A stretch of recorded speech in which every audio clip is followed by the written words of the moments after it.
What's up, Jess? So I'm gonna make a little video because we couldn't Skype tonight. Just to go over some things we already talked about. You want to make sure everything's clean. So I make sure I clean the table, I clean the knife, clean the cutting board, clean the bowl, etc. Everything's clean. Then I get everything I need. So the cutting board, the knife. I got a shredder because I'm incorporating carrots. Got 2 big bowls. If you have 1 big bowl, that's awesome. I don't, so I'm going to use 2. I got my jars. Here's my 1 gallon glass jar I was telling you about. Here's the pickle jar I was telling you about, which is great because then I can just take my little jar and it's going to be my weight.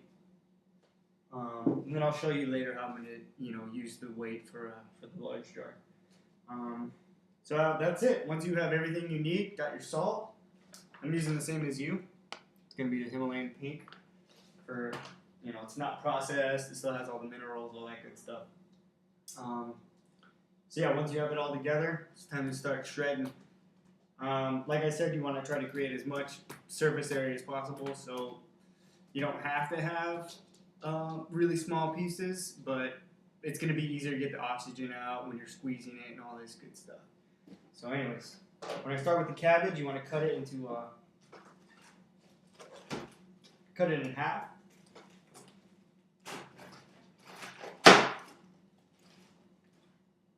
And then in quarters. Now I'm taking out the core. You can leave the core in whenever you want. I'm just taking it out.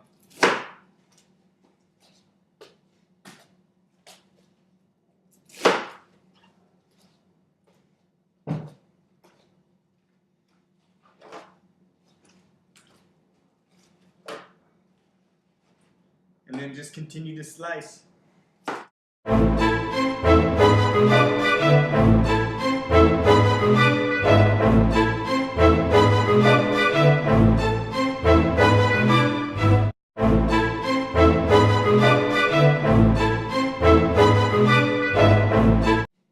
So I'm going to stop chopping halfway through because as you see my bowl is pretty full.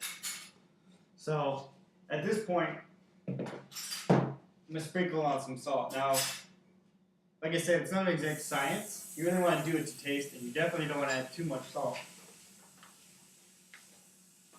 So, but if you want to go something to base off of, it's for every 5 pounds of vegetables you got, it's 3 tablespoons of salt. I'm just going to sprinkle some on top of this, and then using my hands, I'm going to start squeezing. What the salt does is it pulls the natural moisture within the vegetable through osmosis, draws it out. And with your hands, you're actually breaking apart the cell wall. And you'll be amazed at how much water is going to come out of this and how much it's going to break down. I actually prepped some vegetables before I talk to you, so I'm just showing you what that looks like.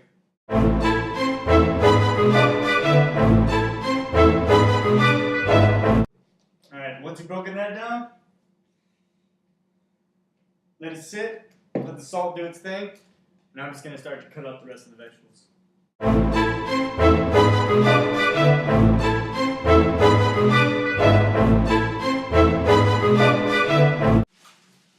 So they're probably more thorough about getting insect eggs off. Mine has quite a bit of insect eggs on it, so I'm looking forward to consuming those.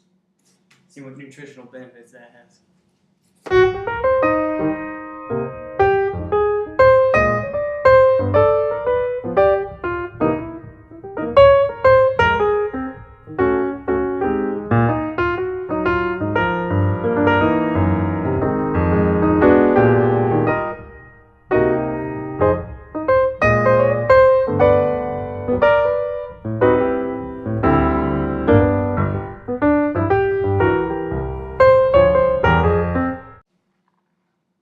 So this is the first batch I did, and as I squeeze it, you can see all that water coming out. Now keep in mind, I didn't add any water to this. This is just all what's being drawn out.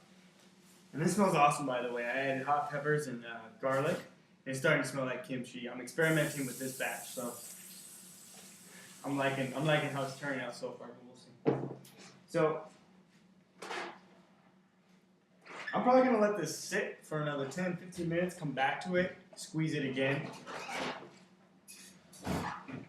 Because really, I want to be able to submerge it in its own brine. And so the goal is to really get as much water out of it as possible. So I'll pick up from there. So, and then I'll just show you how to pack it. It's super easy, dude. You just throw it in a jar. I use my fist. I pack it down, get all the air out as much as possible. And really, the goal is just submerge it under its own brine. And then you set a weight on top, cover it. Good to go, man. Test it every couple days. Once it's to where you like the flavor, put it in the fridge. The fridge it slows the fermentation process down. That's all it does. Because everything we have has bacteria on it, and it's always breaking it down. That's all a big refrigerator does. It slows the process down. Cool, man. I think I'll just leave it at that. If you have any questions, I'm always available. So, cool, man. Have fun. I wish I could have done this with you, but it didn't work out. But I'm looking forward to seeing how yours turns out, and I hope you like it. I hope you have fun with the process. Because I love it. All right, see ya.